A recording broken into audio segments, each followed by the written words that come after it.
In this video, you will learn how to create a Stripe test account. First, go to the Stripe website, visit the Stripe homepage and click on Start Now or Sign Up.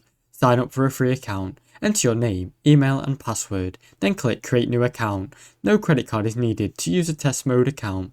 Verify your email. Check your inbox and click the Verify link sent by Stripe. Log into your dashboard. After verifying your email, log into your Stripe dashboard. Use test mode. In the left sidebar, toggle on View Test Data and enter test mode. This will let you simulate payments and try all features without any real transactions.